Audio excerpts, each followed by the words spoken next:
Today we're going to hear from about three different works, all timely and unique. And we're going to be starting today with Laryssa and Paula, Laryssa Macedo Braga and Paula Paciullo de Oliveira. They're going to be presenting a work about bacteria that eats plastic.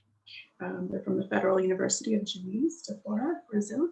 I'd like to welcome all our panelists and everyone who came for this event today. And just a reminder, please, to all our panelists that there will be 20 minutes for each presentation, and I will remind you when we're at the 15-minute mark. Okay, so let's begin with our first presentation. Yes, may I get started? Yes, please, thank you, Laryssa. I'm going to share my screen to the PowerPoint. All right. Okay.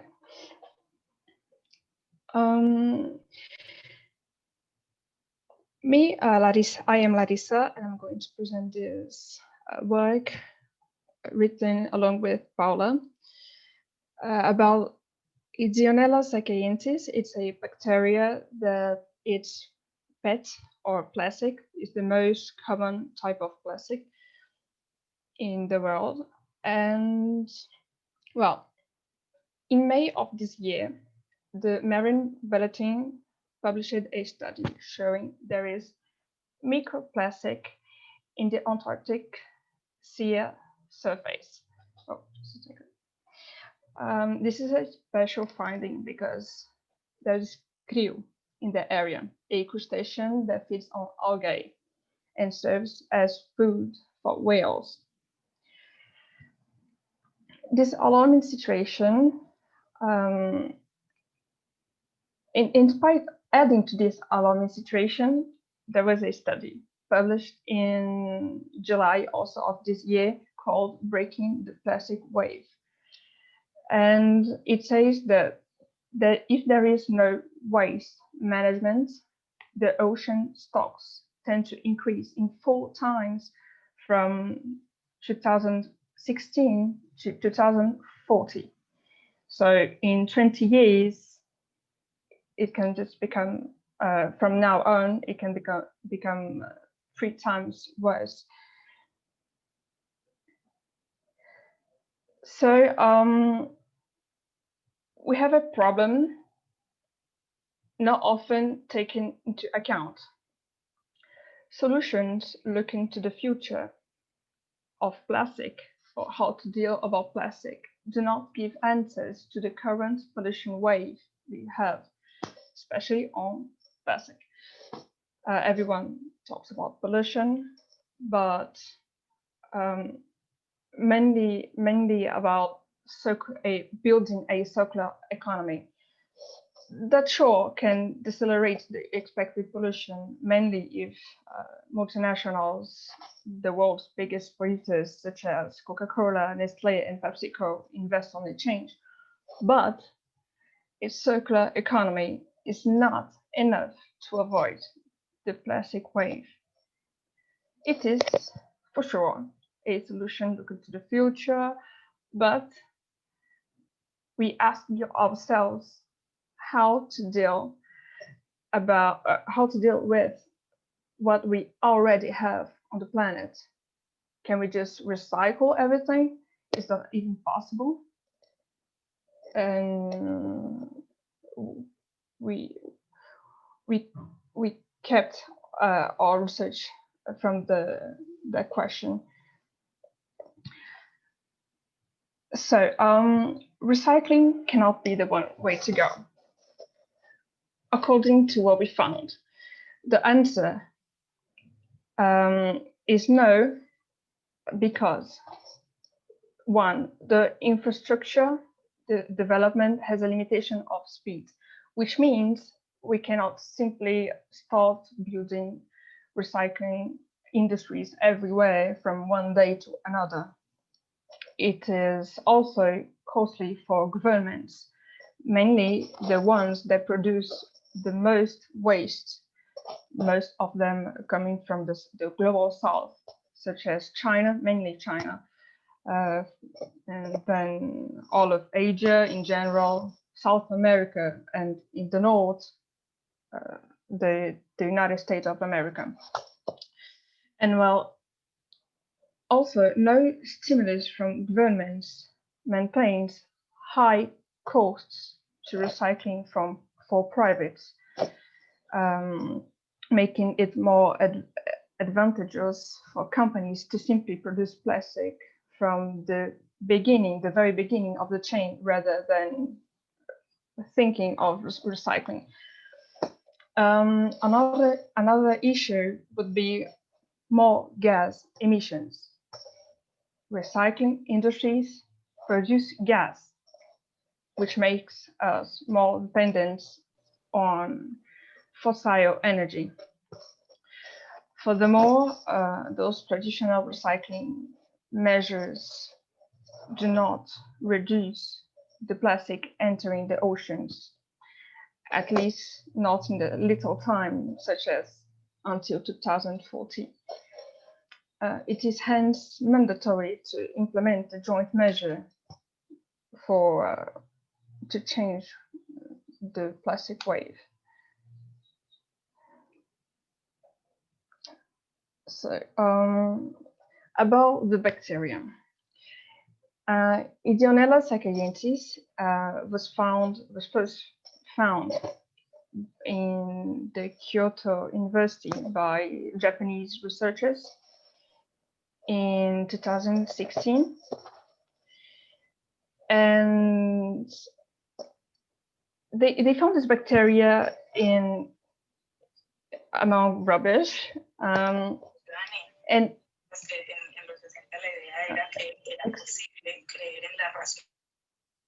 excuse me? Just a reminder, please, to mute your microphones. Sorry about that, Laryssa. I beg your pardon. I didn't. Did anyone? You could proceed, Laryssa. Okay, thank you. So where I? This bacteria is hence able to digest the polyethylene terephthalate. Excuse me, I cannot pronounce the chemical word, but it is PET. PET is the what's used to in the textile industry and plastic, mostly to produce plastic bottles. Anyways, it is important to combine these efforts with this bacterium. And well, while a plastic bottle takes centuries to decompose all alone, this bacteria in question can break it down in the matter of 6 weeks in its wild version, demanding less chemicals and less costs than regular recycling. I said wild version because the researchers have found a way to boost the enzymes it uses to break down the plastic, making it faster. So as we can see in this cartoon, if I may say, the bacteria goes in the plastic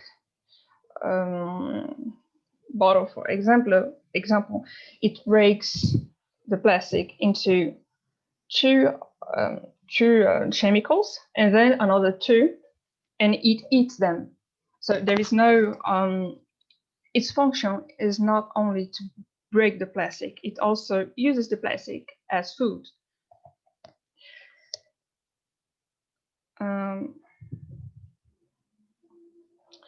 Therefore, what the suggestion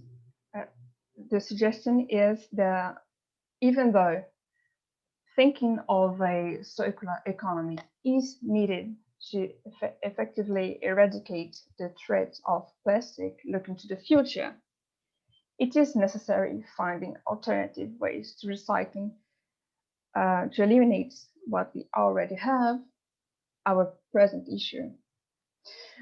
And this bacteria is still in development in Japan, mainly in Japan. Now also they are doing researches on it in Australia and even in Brazil. But the main idea is how could we use it? But isn't it the same thing as recycling in the end? Because we have to use a structure to help the bacteria using plastic. Well, as a Brazilian, I always do a task, which is counting how many seconds I get to walk without seeing rubbish. Normally, it takes me less than 1 minute, and it's often some plastic bag or bottle made out of PET. So do we have to wait until we have the perfect conditions to eliminate those problems? Or will we act using the environment in our advantage? This bacteria is not a industry. It doesn't depend on gas, or it just needs investments little investment from government, and it can help our plastic waste situation. We found this bacteria would be a good measure for the problem. I'm not sure if I went too fast, but I can. No, it was perfect. I can. There's time for questions and. Yeah. Okay. I need to stop sharing. How do I stop sharing? Okay.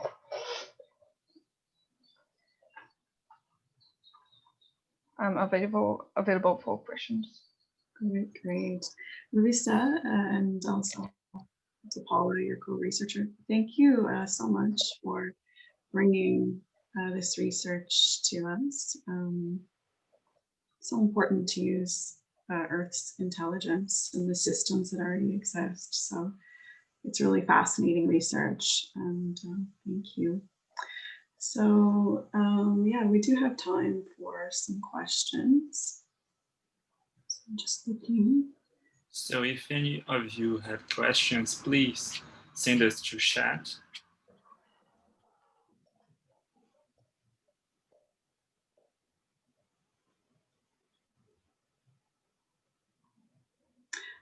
Laryssa, just to start, I'm curious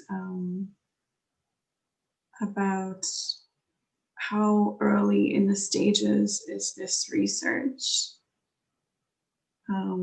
It is the first for me really hearing about, and maybe for others.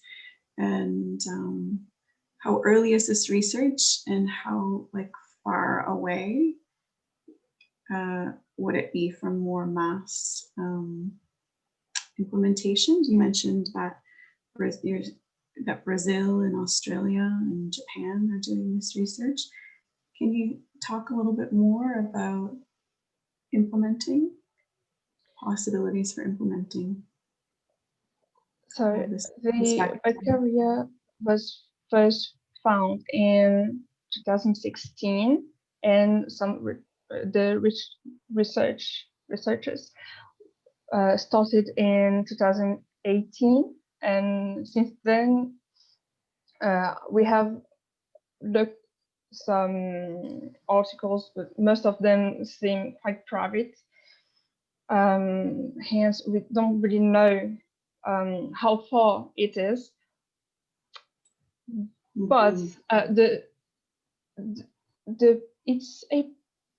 particularity. I'm not sure if the word is the specificity of this bacteria is that we do have mushrooms that are thought to help recycling plastic and everything, but it is not as strong as this bacteria.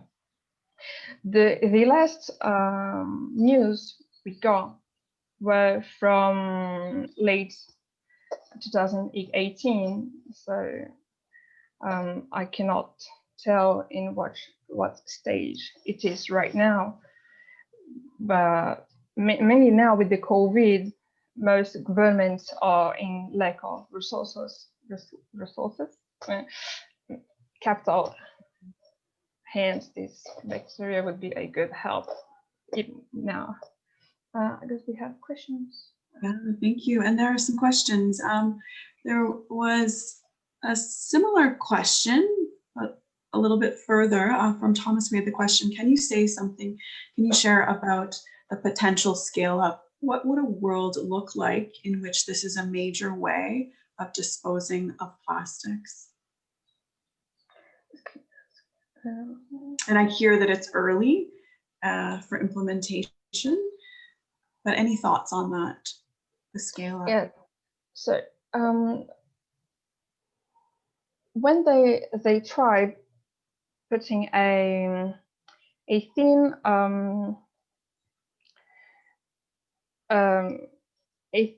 plastic somewhere, and they saw the bacteria ate it in 6 weeks. It's not fast. As I said, they were developing measures to make that faster. What we try to look for with the research was, how about the plastic? It is not like, how about the plastic that is everywhere? Recycling is important. It is something we have to think about, but for everyone to recycle, we have to think about it. We take the bottle, we put in the bin. There is a logic behind everything. This bacteria could be used in the beginning, not in a very large scale, but for small problems, such as there is a lack, there is a part of a ocean is already too polluted and nothing is happening. How can we change that with this bacteria? It is not as if we were using only this bacteria to eliminate all the plastic. It is just for the pollution we are seeing everywhere, and no one does anything about it. I'm not sure if I answer your question. Yes, but thank you. I may try again. Okay, thank you. No, thank you for that. We have some more questions. Actually, we have time for one more at least. So let's go to Giovanna. Thanks you for your presentation. And she says she would like to ask how growth of these bacteria could affect the environment. Growth. It's fed on plastic. So without plastic, it doesn't exist. I mean, though those researchers found this bacteria in the place, I don't really know how to name it, where all the trash goes. So in the environment, it will not survive without plastic, since it is fed on plastic and is a aerobic bacteria. So it lives on air. It does not survive somewhere with no air. So it should be, the tendency is that they use it in the planned place, not just really throwing bacteria everywhere and it shall work. I see. Okay, that makes sense. Laryssa, thank you very much to you and your colleague for teaching us today. Okay, we're going to move on to our next panelist, and we're going to be actually moving to a presentation around global environmental governance and around soft law, and taking more seriously soft law as an instrument towards environmental protection. We'll be hearing from the work of Valéria Emília de Aquino and also Carolina de Melo Santos' work. They're from Presidente Antônio Carlos University in Brazil. So welcome.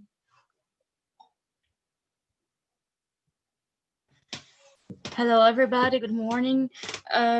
First of all, thank you for all the presence here, and thank you for the organizers for this amazing opportunity.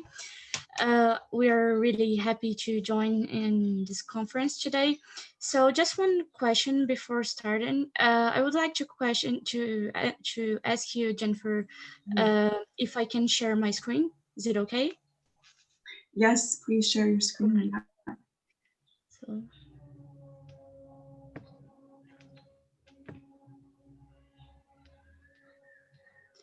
all right, so let me start our presentation. So just one more second.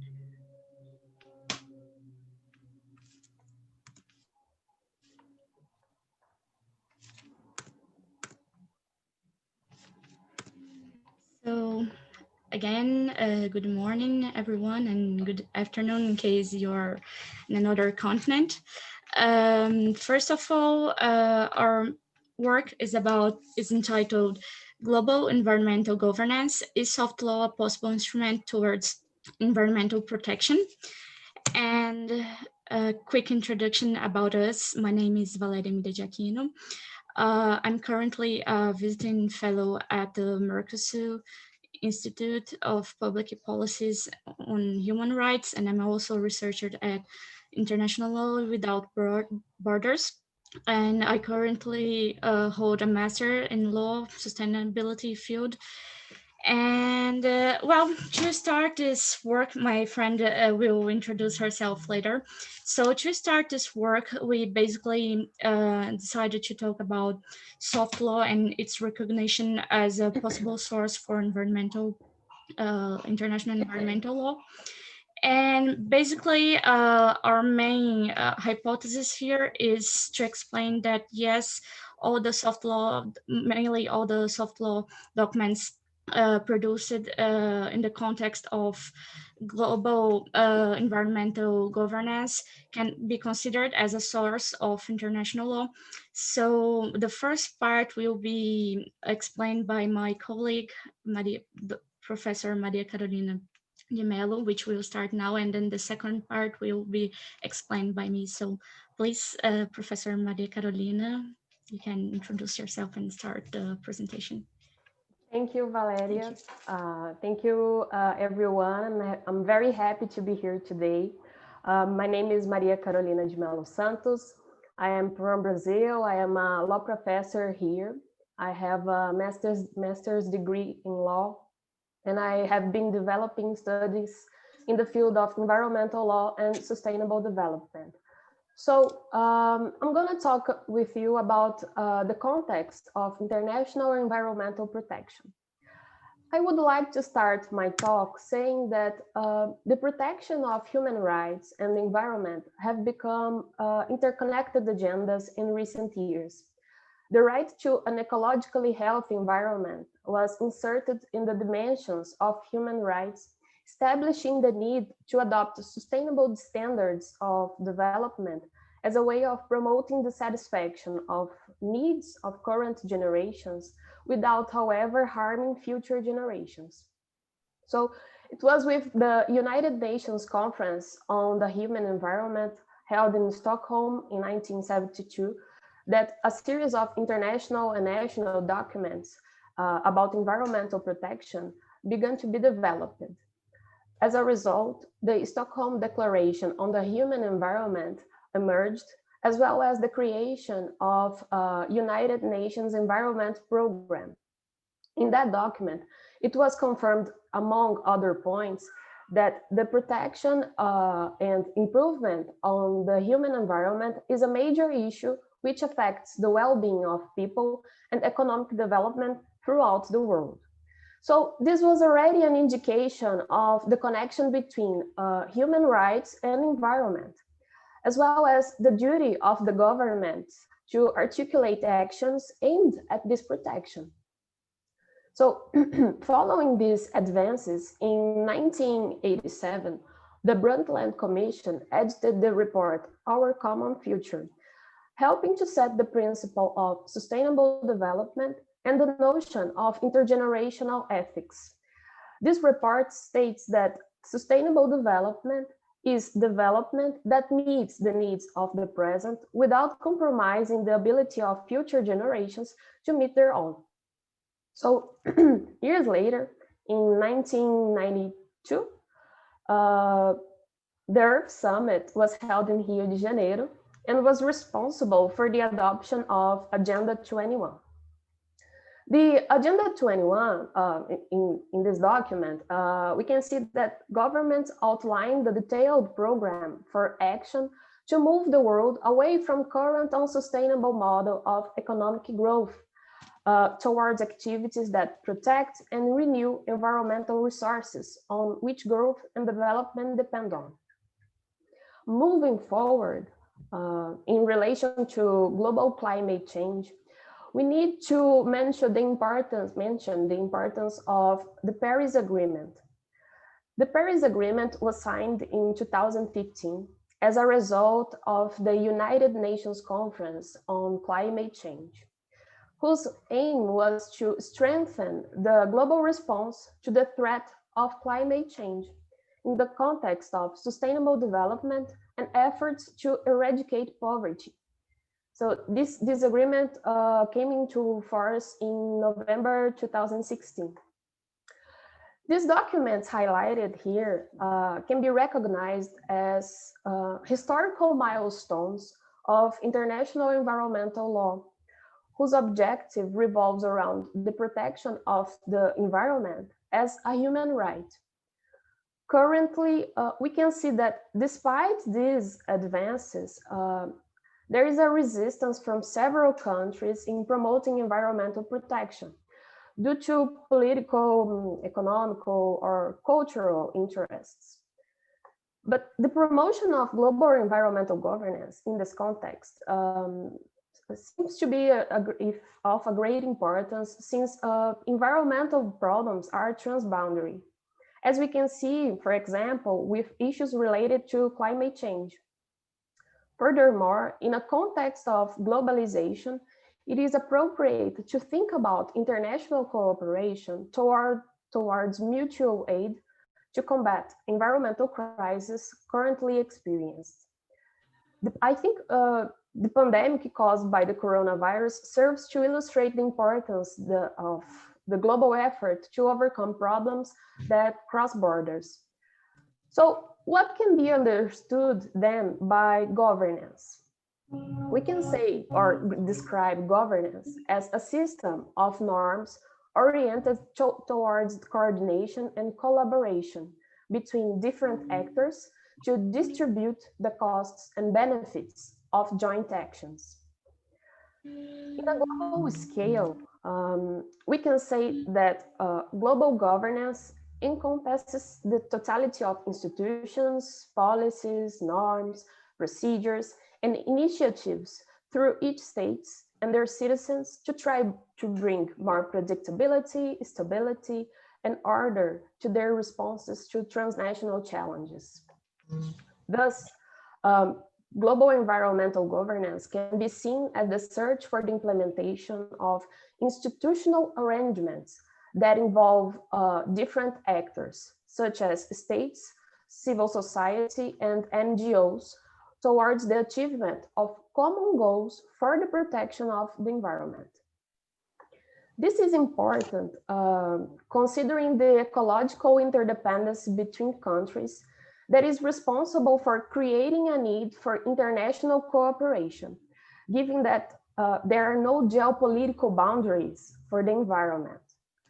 So we can conclude that the situation is favorable for the presence of international instruments, such as soft law, to promote the effectiveness of environmental protection standards, as Professor Valéria will show you now.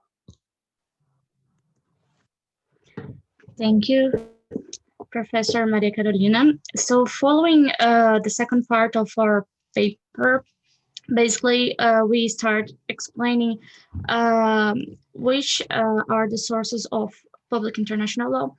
So as stated in Article 38 in the International Court of Justice Statute, you can find the main sources of public international law. So the first one is the international conventions, the second, international custom, third, the general principles of law. And as you can see, it's also considered as a source, the jurisprudence and also the doctrine of qualified authors. So first of all, we need to point out that in this article, we can see the definition of soft law or soft law being considered as a source. So therefore, we must also explain that there is not a consensus over the concept of soft law nor the hard law. First, about the hard law, you can find this, it's kind of a concept, but it's not really stated in this way. But you can see in the Article 26 of Vienna Convention on the Law of the Treaties, that hard law is basically based on the principle of pacta sunt servanda, which means that treaties, they are formally considered as hard law because you can enforce a treaty before a court, and they also contain binding rules. So this is the main difference between hard law and soft law. And you can also see that soft law has some problems that comes from the complexity of public international law, which I have pointed out 3 factors. The first one is the lack of an universal legislator or an universal authority. And the second one is explained by Professor Shaw, that countries, they live under an anarchic structure, so they can't really trust in each other. So they are competing for sovereignties and to maximize power and political influence. And well, the third point, cooperation for political realism is kind of conflictuous because of anarchic state, they can only count with themselves. They don't really trust in other states' interests. So, however, cooperation might be positive, especially in the environmental field, to overcome environmental crisis, and as Professor Maria Carolina explained, to overcome the climate change.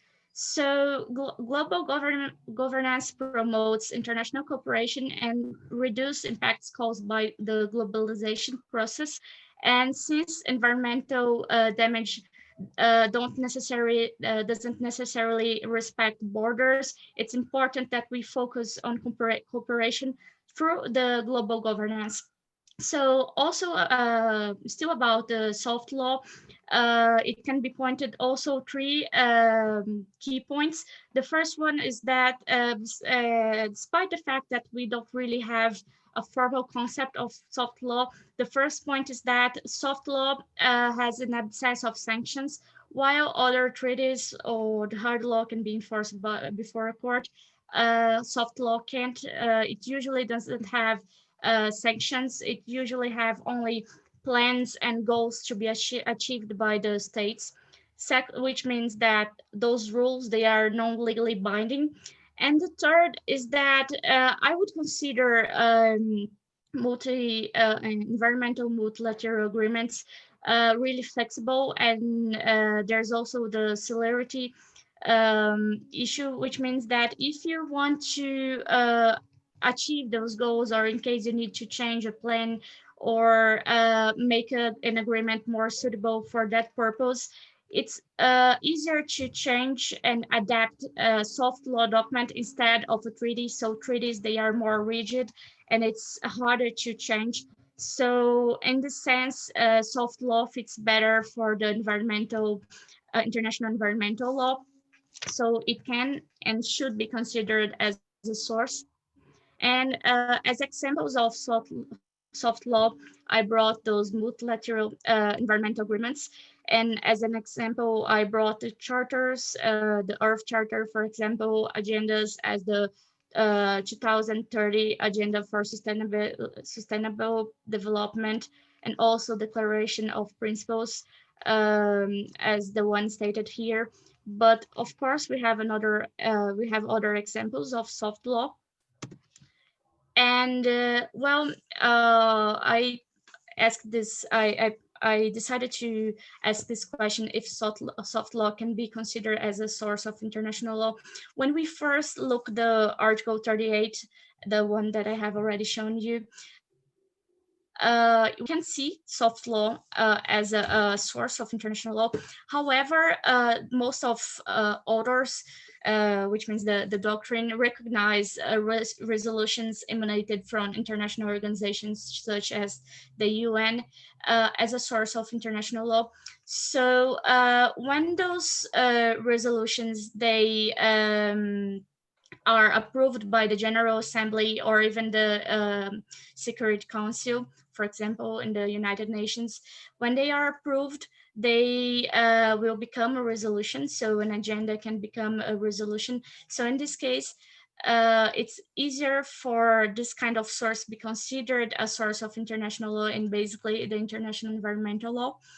And furthermore, I would like to add that international environmental law recognize soft law as a possible source.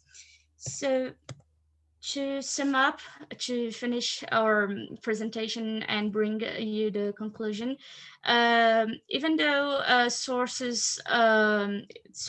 even though there isn't a treaty that recognize soft law as a source of international environmental law, it can be said that charters or agendas or declaration of principles can be considered as a source.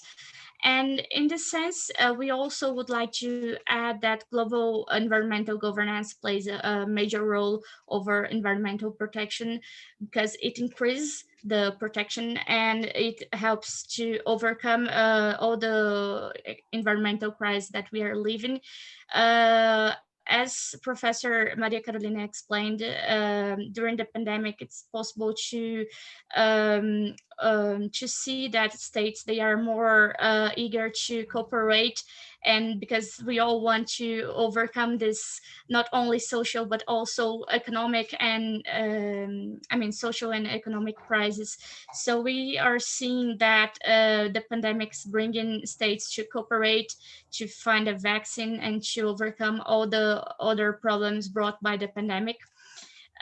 So to sum up, as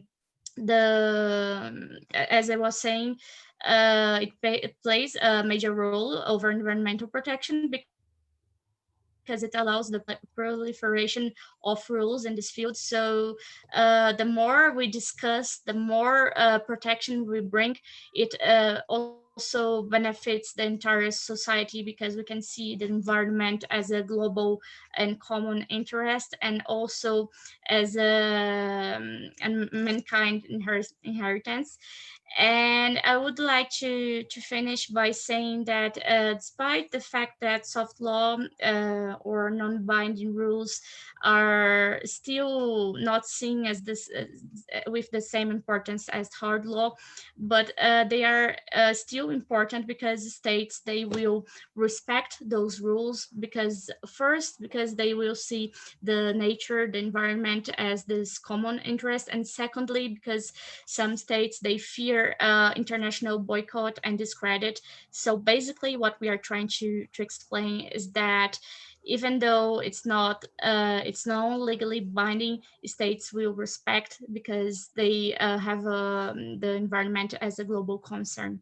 So those were the main ideas that we wanted to bring and explain to you. And we also want to thank you for your patience and time, and we appreciate again this opportunity of being here and sharing our research with you. So thank you again. And in case anyone wants to ask us about this work and also want to know more about our research, we have our emails and Instagram account. So thank you again. And Professor Maria Carolina, would you like to add something?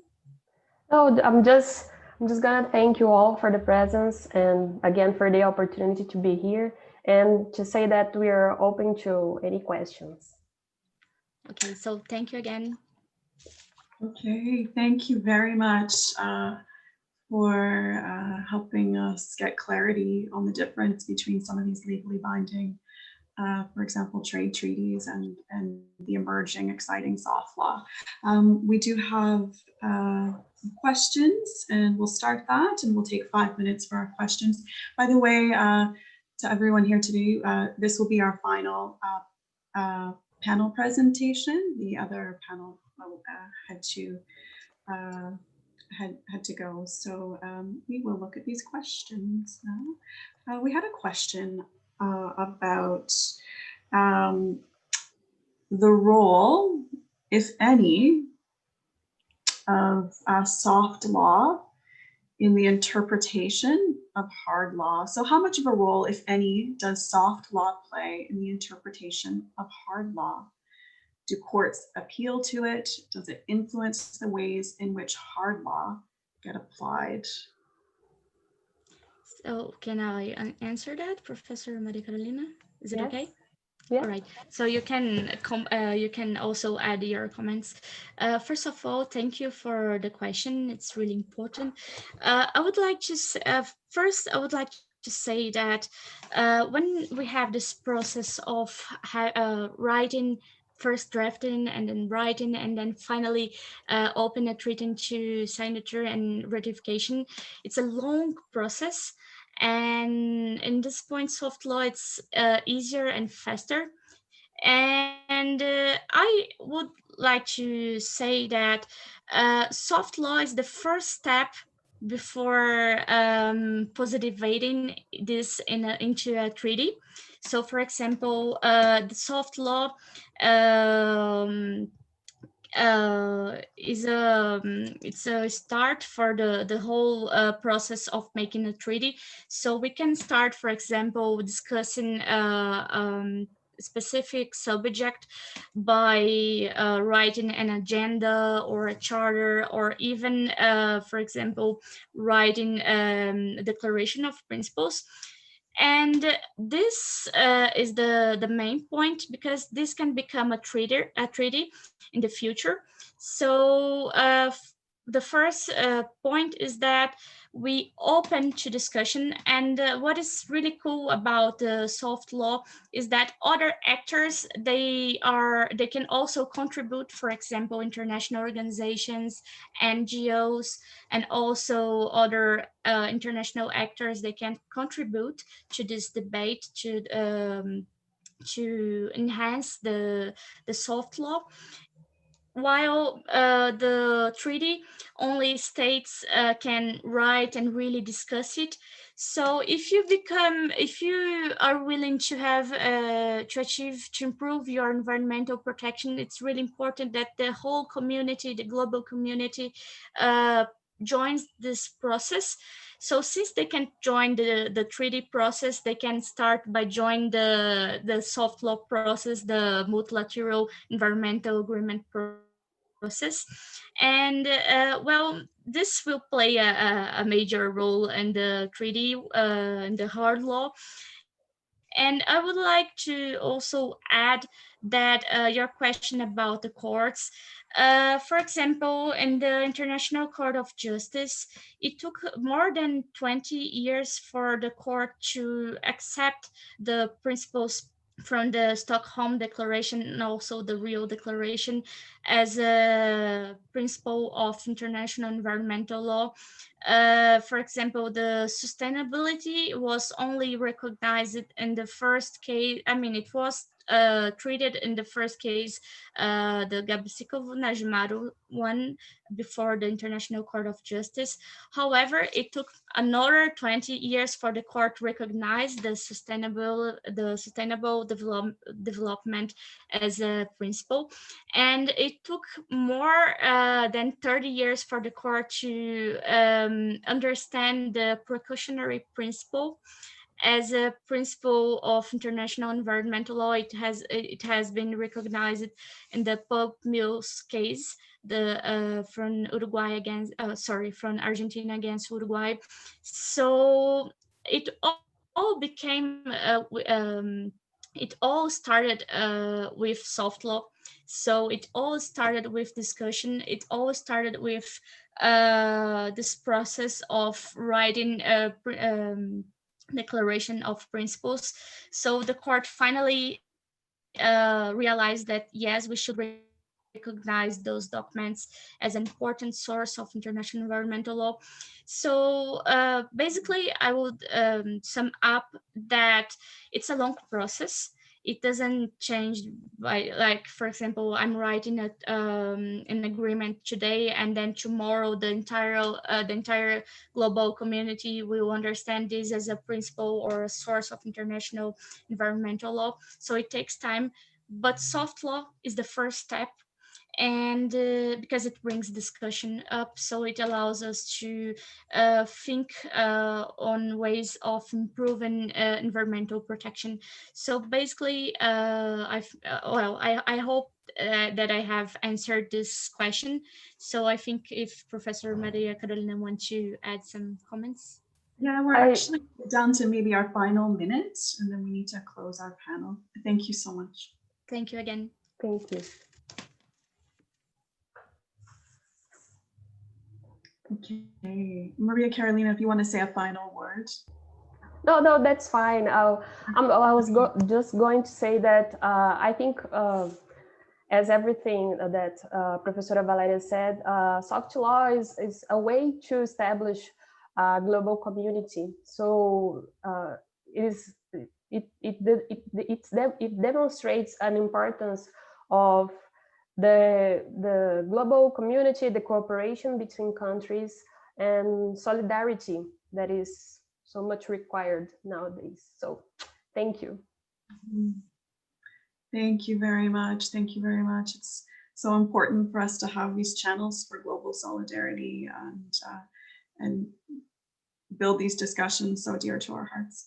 I want to thank everyone for coming today, and the organizers as well. I want to thank Maria Carolina, and Laryssa for your excellent presentations.